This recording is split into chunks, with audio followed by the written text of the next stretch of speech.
Hello and welcome to Dumber Every Day, episode 3. I'm gonna tell you right up front, I'm a little bit sauced, so I guess we'll kind of see what we get into here. I don't really have a topic in mind or anything like that. Just kind of some loose, random thoughts, and then I started drinking, and now here we are. I'm drunk podcasting, but I swear I don't have a drinking problem. I quit for 10 years, and then January and I broke up, and here we are now, and I live on my own. And all of a sudden, it's very possible to be drinking without getting nagged at. So, bad podcasting. I'm texting. Ba-ba-ba-ba.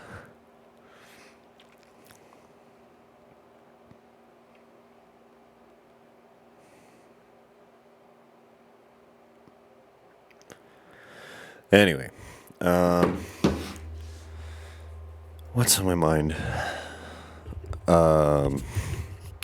What's on my mind? Blink-182 did not have to go so hard with this new single, first of all, to make me feel like just the most wizened elder emo young old man I am, because it's a little insane to me that I can remember all these things happening, and they were years and years and years ago, and here we are now in 2023, and it's all in a song. So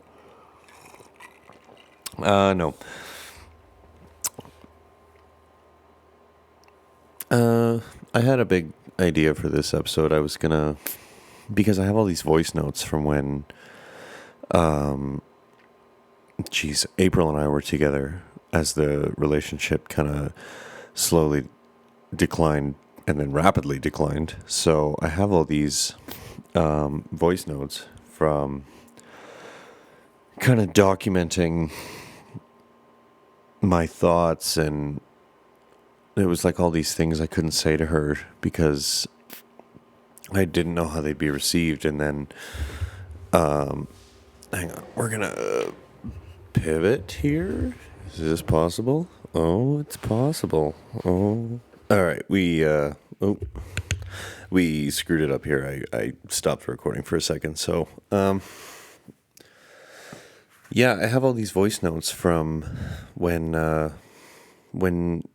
April and I kind of started to implode, and I was thinking, I have one where I got really, really angry and just like said all the things that I didn't feel like I could say to her, and I never played it for her, and it kind of just lives on my phone now, and anytime I start to miss her, I kind of go back and listen to it just to remind myself like what had happened and how bad it had gotten. And I was going to kind of expose myself here and like look at the low point that I had hit with someone who I had very strong feelings for and thought felt the same about me, and then it turned out not to be true at all. Like,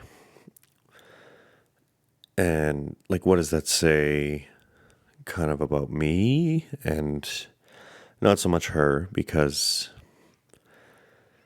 I still, like, I deleted her off Instagram, and I still have her on Snapchat, and I don't know if she blocked my number because I haven't tried to text her since she ended things. But sometimes, and this is a little embarrassing for me specifically, but like sometimes I'll post something that I think will catch her interest because she still watches all my stories, and hope that she reaches out to me, even though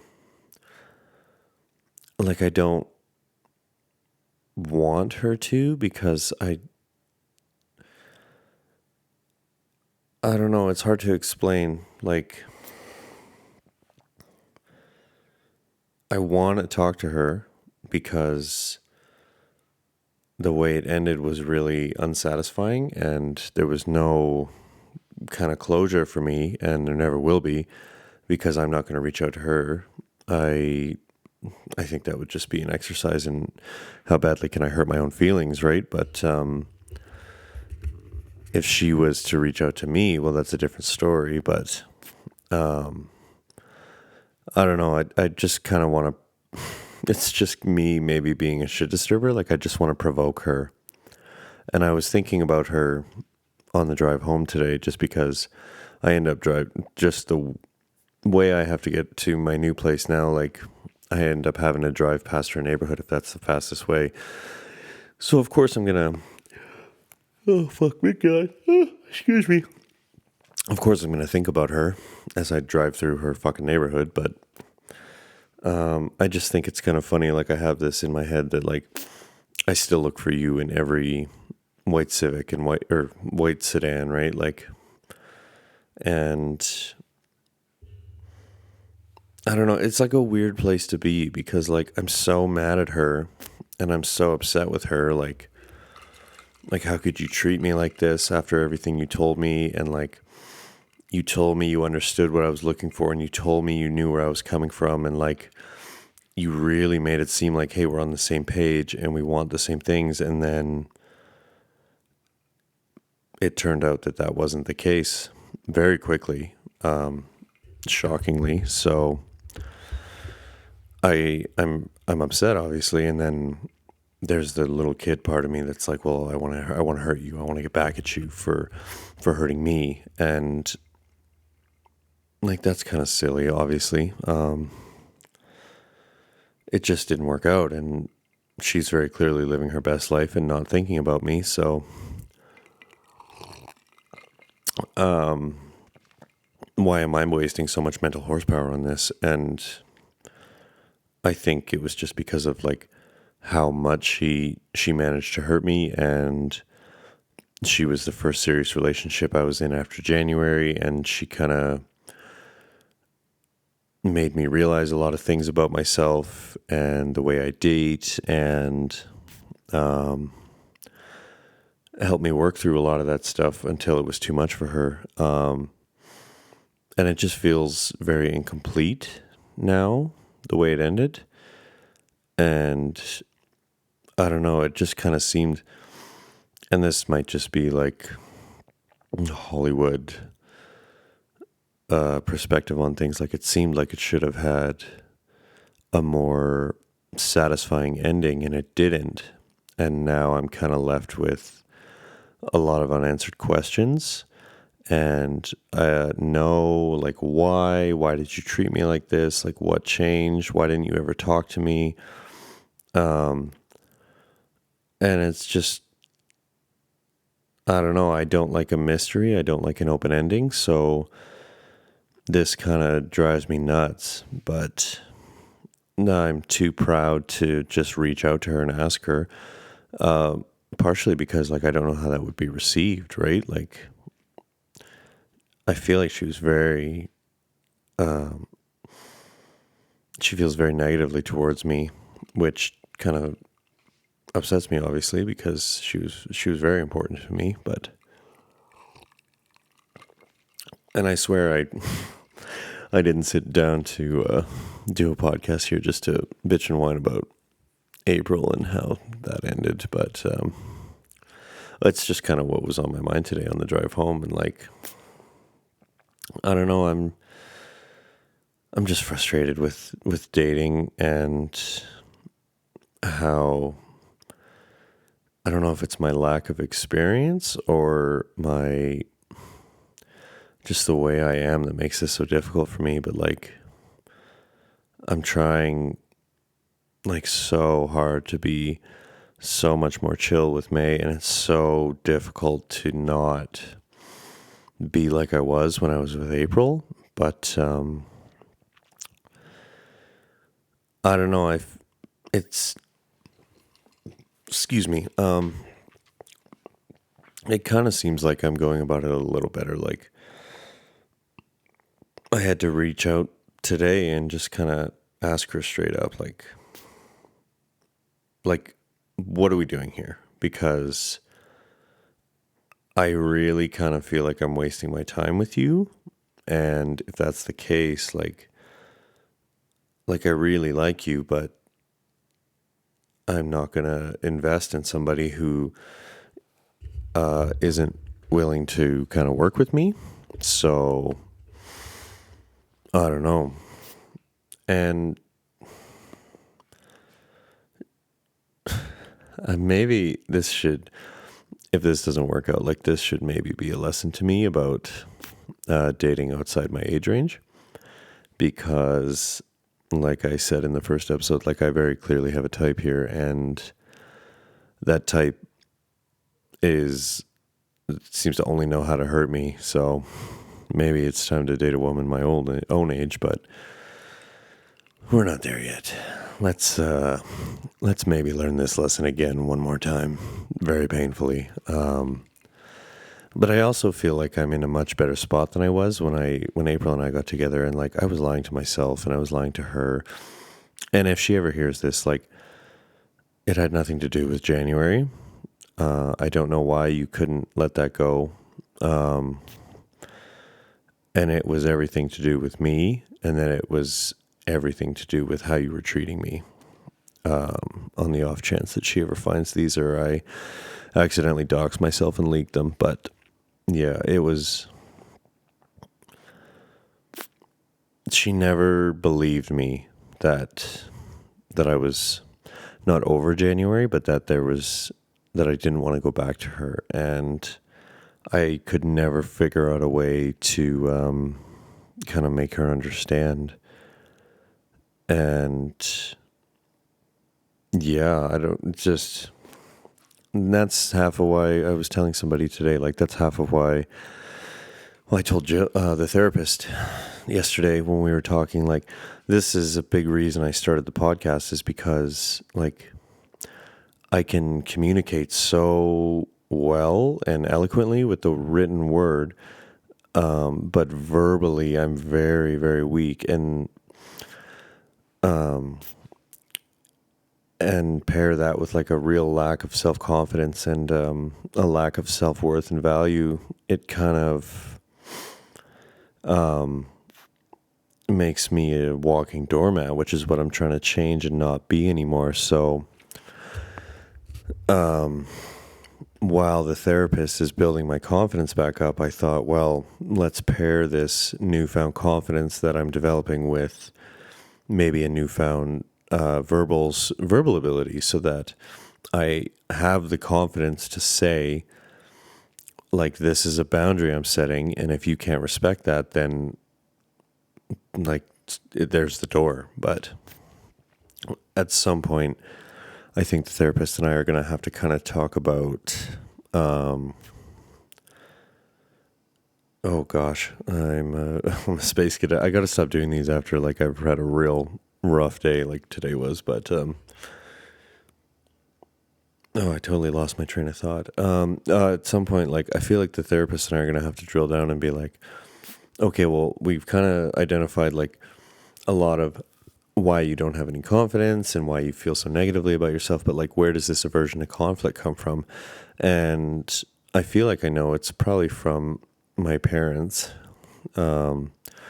which the therapist is just very excited to dig into my mother, which is very concerning to me. And my sister just thinks it's hilarious and says, strap in. But, fuck, ice cube, fuck. And my sister is very interested in coming on and being a guest and, like doing a whole episode about our mother, and kind of, I think, like there's a lot of drama there. And I don't know, do we want to go into the Cliff's Notes? Because, like, why not just have this be a rambling pile of shit again, like the last two? Yeah, like the Cliff's Notes for it is, like I haven't spoken to my mother in over 2 years now. And I think my sister, it's been a year, something like that. But yeah, my mom has really managed to kind of alienate everyone in the family and has found herself alone, and no one wants to talk to her or have anything to do with her. And as usual, it's everyone around her's fault. There's no blame to be had for her. So, but my sister has a much more kind of interesting insight into this, I find, just because of her previous career, and she's a little more educated than I am. So she knows a little bit more about like mental health stuff and blah, blah, blah. I'm just not just, but we have very different career paths. And so it's kind of interesting to talk to her and be like, why do you think mom is this way? And why did mom do these things and this, that, and the other? And like, why is dad like this? So at some point you'll all, although you know what? The stupid Spotify app said that I had 8 listens from 8 unique devices, which makes me wonder, like, who else is listening to this beyond Kayla and my sister? Because they're the only 2 I sent it to. So who else has found this and just is listening to, like, some random dude bitch about his mental health problems and his exes? And, like, what do you even think of that? But, like, if you're like a stranger who doesn't know me in real life, like, I think the Spotify app like automatically puts like a Q&A in with every episode that says like, what did you think of the episode, blah blah blah. So if you don't know me in real life, like, could you like answer that Q&A and maybe just tell me like how you stumbled across this, because I'm curious how anybody found this. It's just interesting to me how like the algorithm and the internet works and stuff like that. So yeah, if you don't know me in real life and you just kind of stumbled across it, I have a feeling a lot of people are going to find it and just think the cover is funny, because like I thought it was hilarious when I was kind of designing it in the app. Because like I knew I wanted to call it something self-deprecating, like Dumber Every Day or something like that. And then I saw that frickin' picture of the goat all tangled up, and I was like, that's it. That's the one. That's this podcast in a T. It's just a confused looking goat tangled up in a rope, helpless and not knowing what to do, because that's every episode so far. So, and then the therapist said yesterday she would be, because she found this very interesting too, that this was a creative outlet I had chosen, because I'm naturally just kind of a writer. And it's something I kind of stopped doing after a couple of years with January, just because she always wanted to read what I was writing, and what I was writing about was her and like the problems, or what I wanted to write about. So, excuse me. I swear I'll do one of these on a fucking Saturday morning, so I'm not so exhausted and I'm just jiggling on coffee. But, yeah, January was always real interested to like know like, what are you writing about? And I eventually just stopped, because I was like, I can't just keep writing about like either positive or negative things about you, because you always want to read them. And I don't write to share with people. I write for me. And that's the same with this podcast. Like anybody who's asked me about it, it's an audio journal for me that anyone can listen to, because I'm just kind of, maybe it's like a sense of voyeurism or something, but I'm just fascinated with like strangers listening to this, and maybe it'll make you feel better about your own life, that I am a 35-year-old man who's just starting therapy and just starting to kind of address like years and years and years of damage, and I hate the word, but trauma, and like, I don't know. And January and my sister and a lot of people nagged me for years and years to get therapy, and I just rebelled, because I was functioning. Like, I knew the damage was there, and I knew I was fucked up, but it didn't really seem to affect my day-to-day life until it did, basically. Until it did, and I...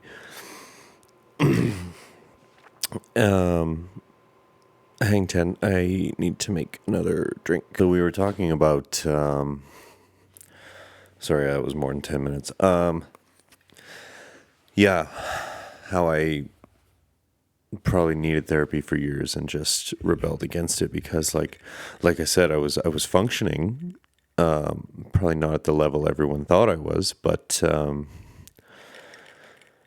I was functioning from the outside, and I looked fine, and like, made it to work every day. What sort of mental state I was in some days was questionable, but I was there and I was working, and the ones who knew me knew like I wasn't all right all the time. But this was kind of a side effect, I think, of being with January, is that I felt like I couldn't take a break.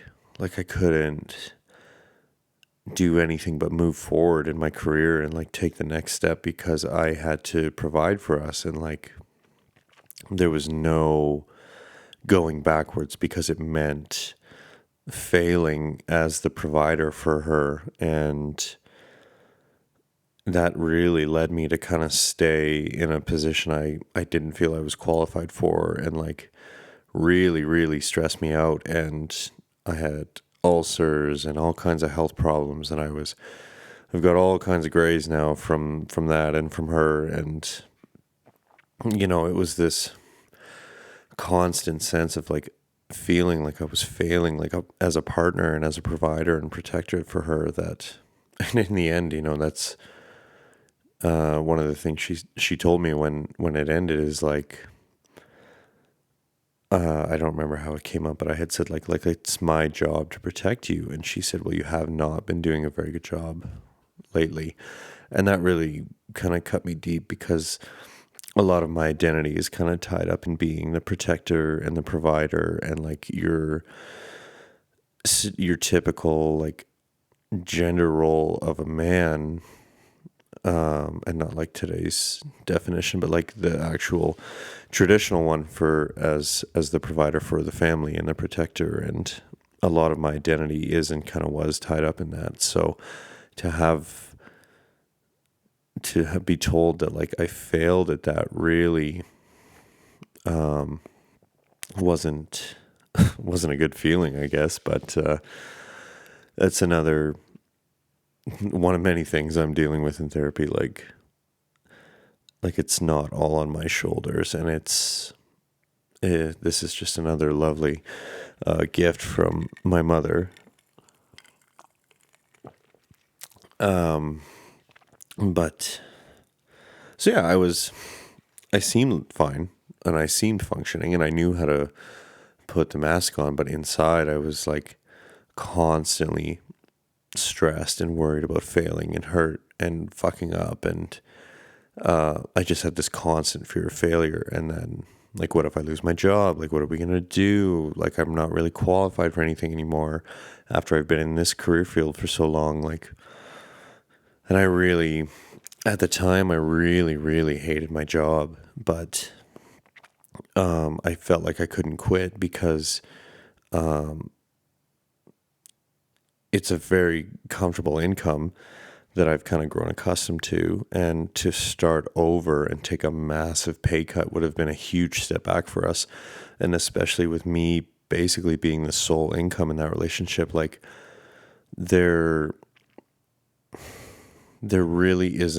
wasn't an option but to kind of grin and bear it and suffer and work this job that I fucking hated and was like killing me. And it all kind of came to a head around the same time. That was in the one that I didn't post. But yeah, like it all kind of came to a head in that my career like took a huge step back, which at the time was like devastating to me, because like I'm such a perfectionist, and like to have happen what happened, like it really felt like like I had failed so spectacularly. And like I was very angry at my company for a long time for doing it, because I felt like a lot of it was that I wasn't given the support I needed to succeed, and I was kind of just thrown into a position I definitely wasn't qualified for.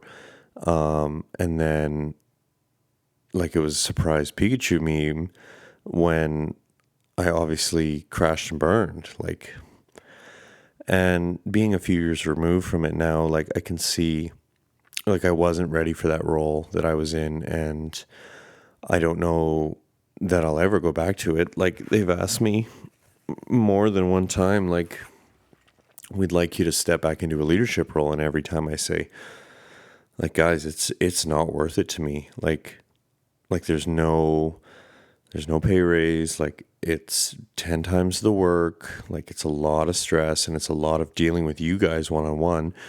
And I'm sorry, but for the little bit of benefits that I get, it's just not worth it to me to be that stressed again and to be that high strung and to technically like have to be on call 24/7. Like, I'm sorry, guys. Like, you're going to have to figure something else out, because to me, this is not worth it.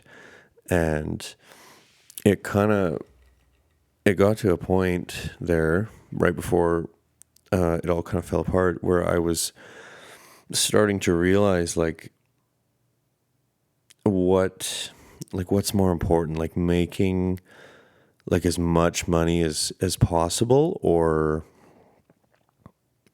like my happiness and my mental well-being. And in the end, I kind of, this was a surprise to me because I'm very like money motivated.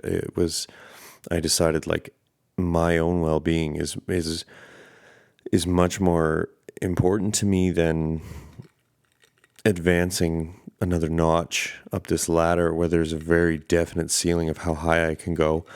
And I'm very nearly there at that point. Like, so now, like, I'm still in a kind of leadership role just right now, but it's much more of like a secondary position, so that I kind of get a lot of the perks of being in charge without a lot of the responsibility, which kind of is like the coward's way out. But like, I really enjoy it, and I kind of just get to do my own thing and run a few guys, and I don't have to stress really beyond the stuff that's in my little world and supporting the boss. So that has been a nice change of pace for the last like 10 months, to just kind of be a guy again and just kind of not have to worry about all the high level leadership stuff and have everything be on my shoulders. And I just kind of have to be nanny really, and mediate the guys and kind of filter through what reaches the guy above me. And yeah. And I don't know that I would ever consider going back to the position I was in before, especially with my company, because like something would have to change very, very much with my superiors. And like, sorry, the money's not there. My well-being mentally and physically is just, it's not, you guys aren't paying me enough. Sorry guys, fuck. And like a lot of the loyalty I had is gone. They really kind of burn that bridge with me, unfortunately. So I don't know. It's hard to talk about without getting into specifics, and I don't really want to talk about my job in any great level of detail.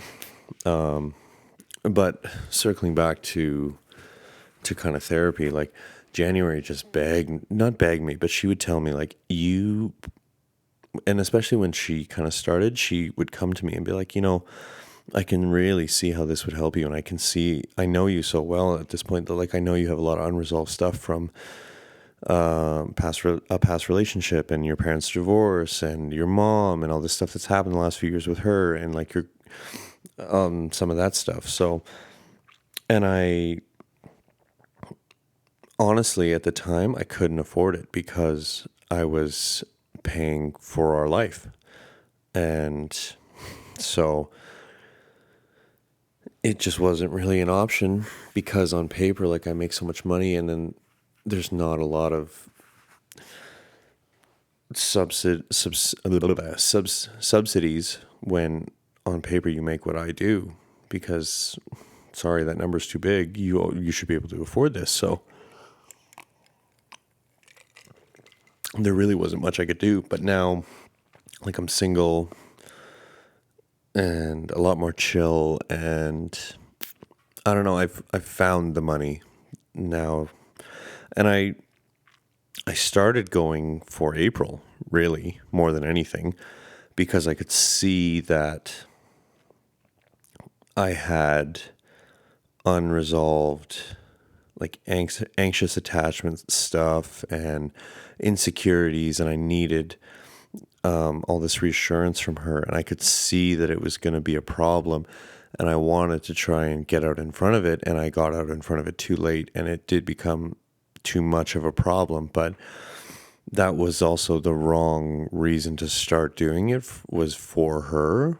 And now I just kind of do it for me, because going through that with her and seeing that it was kind of my insecurities and my like head stuff that kind of torpedoed it, and watching it happen, and like I couldn't stop myself. I couldn't stop seeking this reassurance, even when I could tell like it was overwhelming her, and like that's not something I ever want to happen again. And May is kind of the same way as April was, but I'm dealing with it a lot better this time around, because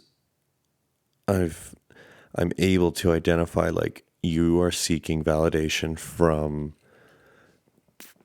May, and she is not the source of your self-esteem. She's not,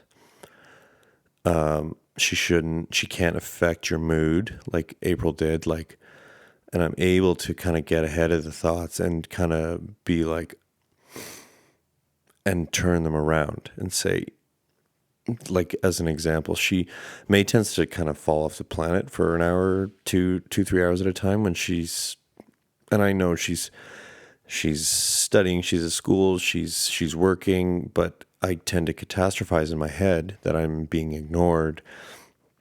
And it really would drive me up the wall with April, especially towards the end when she was just basically ignoring me.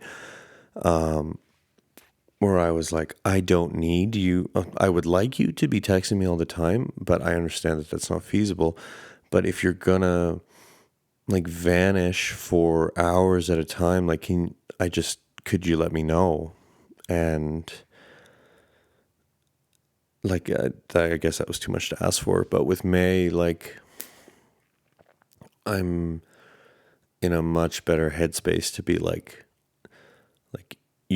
I can identify, like, you're freaking out over nothing, and what May thinks of you and kind of where it's going. Like, you cannot let this be like a source of,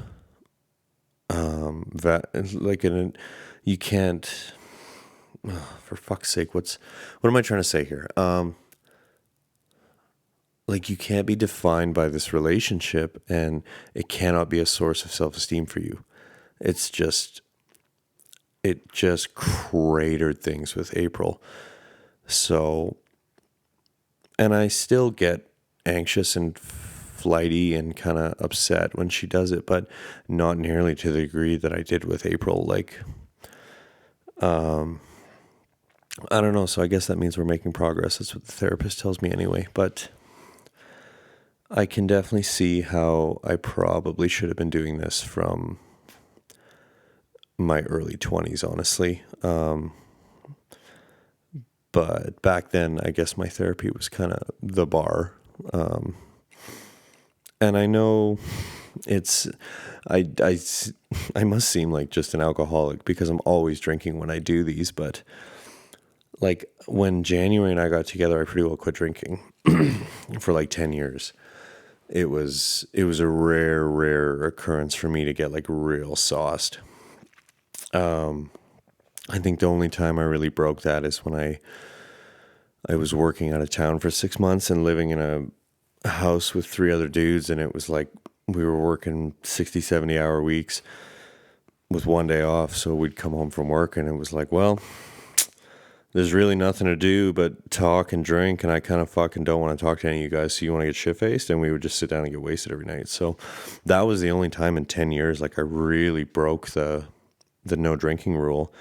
And it was for like a long time. I would drink really heavily one night a year at my company's Christmas party because it's an open bar. Oh, fuck, I just kicked the mic. Sorry if you could hear that. And it was like anytime I would come home and, I want a beer, I want a rum and coke, and like gin and ginger, January would turn into this thing where she's like, "Are you okay? Like, what happened? Did somebody die?" Because it was so out of character for me to drink by that point. Even though when she met me, like I was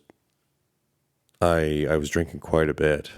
I remember this very differently from my stepsister, who was telling me like I was cranking through a couple 2.6s a week back when I was 20 to 25, and I don't remember it like that, but maybe that's why I don't remember it like that, is if I was cranking through that much.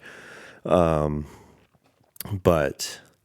I don't know, January's not around anymore, and it's just me. So if I feel like, if I want to have one or two just to loosen up and record a podcast here so I'm not so stiff, then is it really the end of the fucking world? Like, I guess we'll find out if I go. So, I don't know. This one was kind of another rambling bucket of shit, but it's getting late here and I need to listen back to this and see if there's anything I need to change before I post it. So, basically, what lessons did we learn here? Blink-182 has decided to make all us elder emos feel aged, wizened. If you think you need therapy, you probably do, because fucking everybody does. And we're just a baby podcast, so I'm not sponsored, but I'll recommend BetterHelp. It is like shockingly expensive, I have to say, but I'm lucky enough to have quite a bit of disposable income. So I was able to make that work for me, and the therapist that I found on there, I really have connected with, and she gets my sense of humor and knows how to keep me on task when we're in a session. So I would recommend checking it out. And if you listen to podcasts, I guarantee you one of the podcasts you like has been sponsored by BetterHelp at one point, and you can probably get yourself a little discount. Like, when I signed up, I think I used the code from when Andy Stumpf on Cleared Hot was sponsored by them before Black Rifle bought out all his sponsorship spots for the next couple of years. So he hasn't been sponsored by them for a couple of years, and his code was still valid, and I got a little deal. So I don't know. If you think you need therapy, you probably fucking do. We all do. Sorry. Our parents needed it, and we need it, and our kids will probably need it. So it's definitely, if you can find a way to swing it, or if your government offers subsidized stuff, like, definitely check it out, because I definitely underestimated the value of having a neutral party to talk to. And it's been very nice, because I would never normally talk about my problems, because I would just tend to feel like an imposition on the person I'm talking to. But with the therapist, like, I can kind of just ramble, because like, she's there to help me and to listen, and I'm paying her, and like, I don't know. But yeah, this one came out a little better than than episode 2, I have to say. So, thanks for listening. Hopefully these are kind of getting better slowly but surely, by degrees. And I don't swear, but I would like to kind of get on track and have topics and stuff. This was kind of just, I had the itch to sit down and start recording, and then poured myself a drink, and here we are. I'm blind, but this looks like 39 minutes later. So if you made it all the way to the end, again, thank you for listening. This is Rackham, and I will catch you guys in the next one. Bye-bye.